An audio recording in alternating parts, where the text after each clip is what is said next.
नमस्कार। आइए आज हम लोग परंपरागत विरोध वर्ग के अंतर्गत विपरीत और विरुद्ध संबंधों के बारे में देखेंगे। तो देखें विपरीत क्या है। विपरीत ए और ई दो सामान्य तर्क वाक्यों के मध्य लागू होने वाला संबंध है। तो अब देखेंगे विपरीत हमारा केवल ए और ई के बीच ही लागू होता है।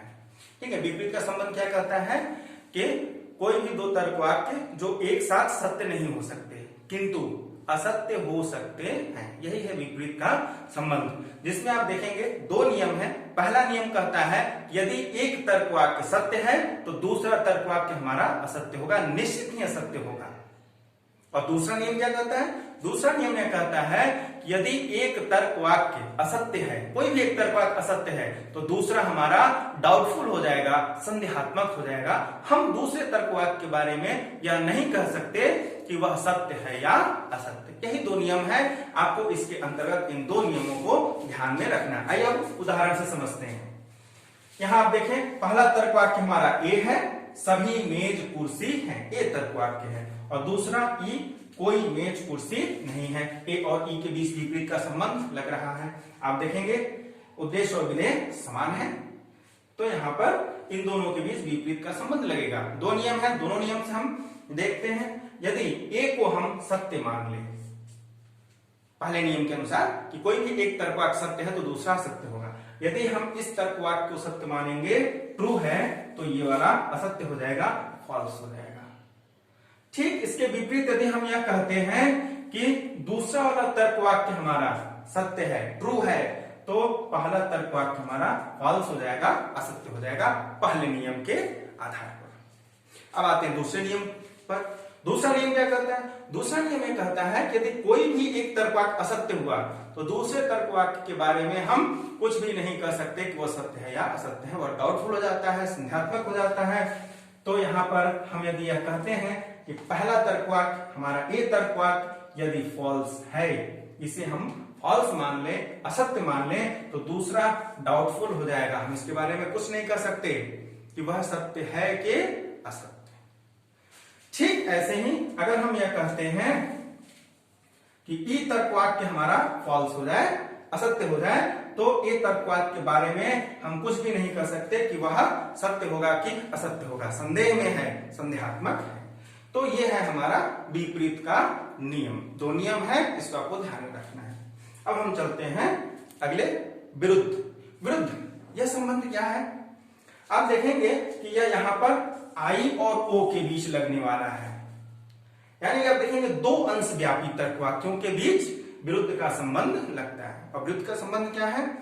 तो आप देखेंगे ऐसे दो तर्क वाक्य जो कि अंश व्यापी हो, और यहां पर विरुद्ध का संबंध यह बतलाता है कि ये दोनों ही तर्क वाक्य हमारे एक साथ असत्य नहीं हो सकते लेकिन सत्य हो सकते हैं। विपरीत का जस्ट उल्टा। विपरीत में क्या कहता है कि दोनों एक साथ सत्य नहीं हो सकते लेकिन असत्य हो सकते हैं। और यह क्या कहता है कि दोनों एक साथ सत्य हो सकते हैं लेकिन असत्य नहीं हो सकते। तात्पर्य क्या है? यदि हम इसको सत्य कहें तो यह सत्य है कि असत्य हम नहीं कर सकते, संदेहात्मक हो जाएगा। तो इस प्रकार से पहला नियम इसका बनता है यदि एक तर्क वाक्य सत्य है तो दूसरा संदेहात्मक हो जाएगा, डाउटफुल हो जाएगा। पहला नियम है। दूसरा नियम क्या कहता है? यदि कोई भी एक तर्क वाक्य असत्य है तो दूसरा सत्य होगा।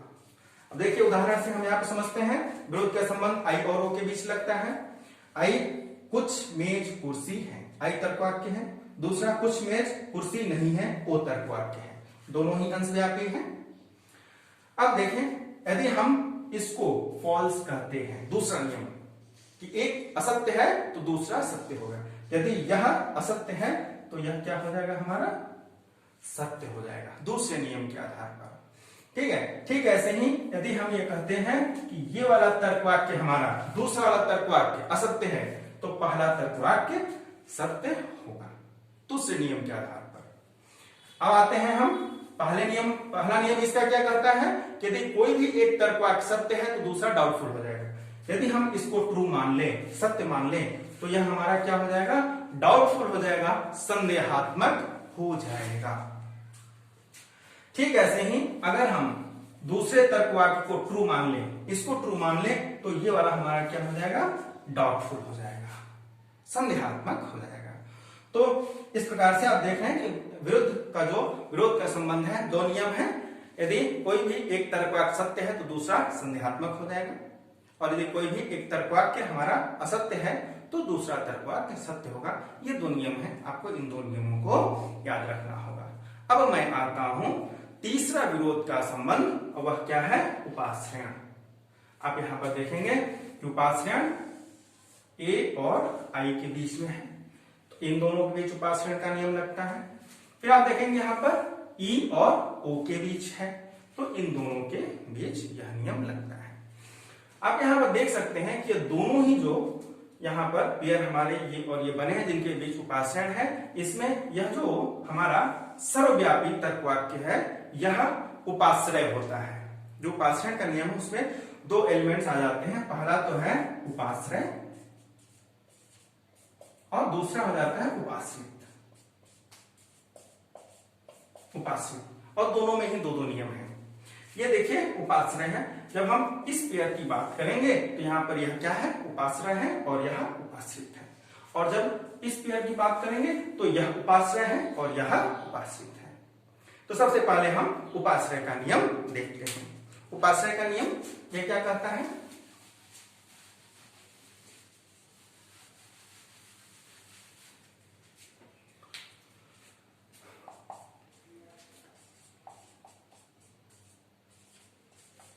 उपाश्रय का नियम यह कहता है कि यदि हमारा उपाश्रय सत्य है तो उपाश्रित भी सत्य होगा, क्योंकि यह उपाश्रित क्या है, उपाश्रय पर आश्रित है, इसके सत्य होने पर यह भी सत्य होगा। एक पहला नियम है। दूसरा क्या है कि अगर इसको हम असत्य मान लें तो यह क्या हो जाएगा, डाउटफुल हो जाएगा, संदेहात्मक हो जाएगा।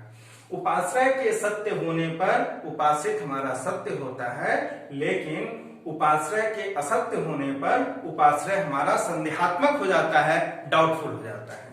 तो यहां पर आप देखें, यदि हमारा ए और आई तर्क वाक्य है, ए तर्क वाक्य में हम ये कहते हैं कि सभी एस पी हैं, और फिर आई में हम कहेंगे कुछ एस पी हैं।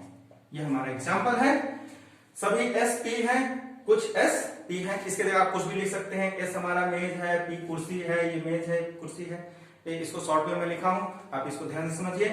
हमने क्या कहा, पहला नियम के अनुसार यह सत्य है तो यह भी सत्य होगा, तो हमने इसको अगर ट्रू मान लिया तो यह क्या होगा, दूसरा भी ट्रू ही होगा।